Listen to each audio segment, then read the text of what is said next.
నిరీక్షణలో బీసీల కళలో మాత్రం మట్టి కొట్టినది ఇలా సర్వత్రా ప్రజలు భావిస్తూ ఉన్నారు.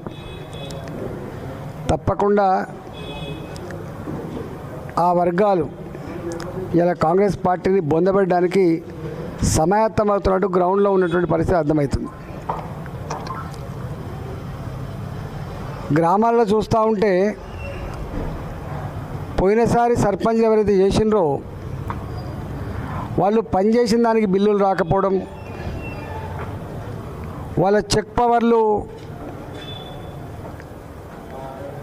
కలెక్టర్లు చెప్తే తప్ప లాకులు ఓపెన్ చేయకపోవడం,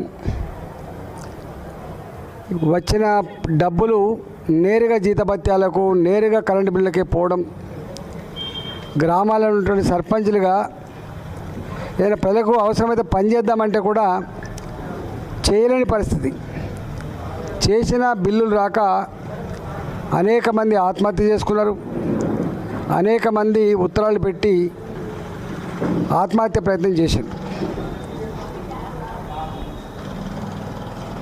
ఇప్పుడు పోటీ చేయడానికి వెనక ముందు ఆడుతున్నారు. మేము గెలుస్తాం నిజమే, కానీ నిధులు లేకపోతే మేమెక్కడ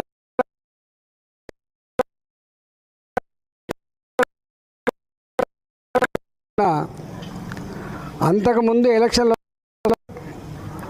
ఒక్కొక్క గ్రామానికి 20 మంది 25 మంది పోటీదారులు ఉండేది. కానీ ఇప్పుడు చూస్తున్నాం, రేపు నామినేషన్ లాస్ట్ చాలా గ్రామాల్లో బతిలాడి నిలబెట్టే పరిస్థితి వచ్చింది. బతిలాడి నిలబెట్టే పరిస్థితి వచ్చింది. అంటే వ్యవస్థల పట్ల ఏమభిప్రాయం ఉందో మనకు అర్థమవుతుంది. కొన్ని గ్రామాల్లో అయితే వార్డు మెంబర్లుగా పోటీ చేయాలనుకునే వాళ్ళు, సర్పంచ్లుగా పోటీ చేయాలనుకునే వాళ్ళు ముందుకు రాకపోతే ప్రజలే నువ్వు పోటీ చేయబిడ్డా అని చెప్పే పరిస్థితి వచ్చింది. ఏది ఏమైనప్పటికీ కూడా ఈ పరిస్థితిని బట్టైనా ప్రభుత్వాలు గుణపాఠం తెచ్చుకొని స్థానిక సంస్థల్ని బతికించేటట్టుగా, స్థానిక సంస్థలకు అధికారులు కట్టబెట్టేటట్టుగా, స్థానిక సంస్థల నిధుల్ని గ్రామాల్లో ఆ పాలక మండలే ఖర్చు పెట్టుకున్నటువంటి అధికారం ఇవ్వాలని చెప్పి వాళ్ళు కోరుతున్నారు. కనీసం ఈసారైనా అది నెరవేరుస్తారని చెప్పి ఆశిస్తున్నాం. హుజురాబాద్లో 107 గ్రామ పంచాయతీలు ఉన్నాయి. ఫస్ట్ విడతగా కమలాపూర్ మండలం 11వ తారీఖున ఎన్నికలు జరగబోతూ ఉన్నాయి. అక్కడ 23 గ్రామ పంచాయతీలు ఉన్నాయి. ఇల్లంతకొండ మండలం, జమ్మికుంట మండలం, హుజురాబాద్ మండలం, వేణివెంక మండలం అన్నీ కలిపి 107 గ్రామ పంచాయతీలు. మిగతా 4 మండలాలు థర్డ్ విడత 17వ తారీఖున ఎన్నికలు జరగబోతూ ఉన్నాయి.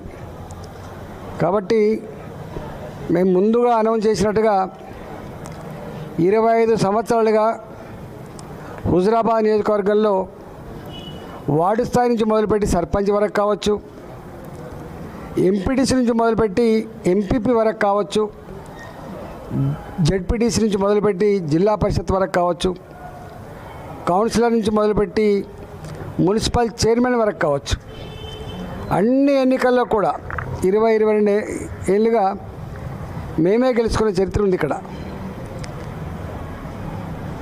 వార్డు మెంబర్, సర్పంచ్, ఎంపీటీసీ మనం గెలవకుండా ఎమ్మెల్యేలు గెలవడానికి కానీ ఎంపీలు గెలవడానికి కానీ అంత ఈజీగా ఉండదు.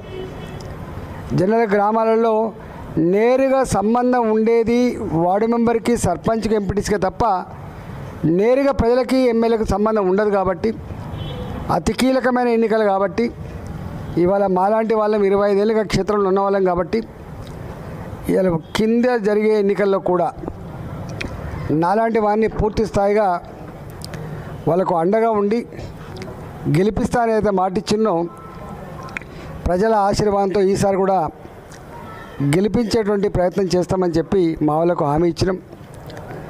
రేపు కమలాపూర్లో నామినేషన్లు చివరి రోజు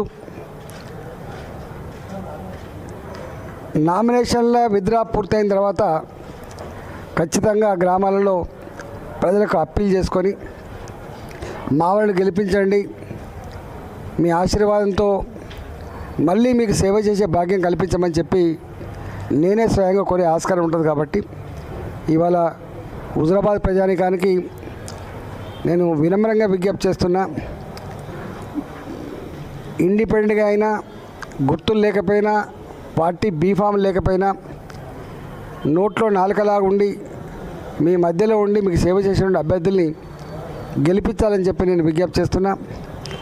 మేము మా అభ్యర్థులు కూడా వాళ్ళు మెచ్చిన వాళ్ళు నచ్చిన అభ్యర్థుల్ని, ఇక మాకు వీళ్ళనే పెట్టాలి వాళ్ళనే పెట్టాలని కాకుండా సాధ్యమైనంత మేరకి ప్రజలు ప్రపోజ్ చేసినటువంటి వాళ్ళనే మేము పెడతాం కాబట్టి గెలిపించాలని చెప్పి నేను విజ్ఞప్తి చేస్తున్నా.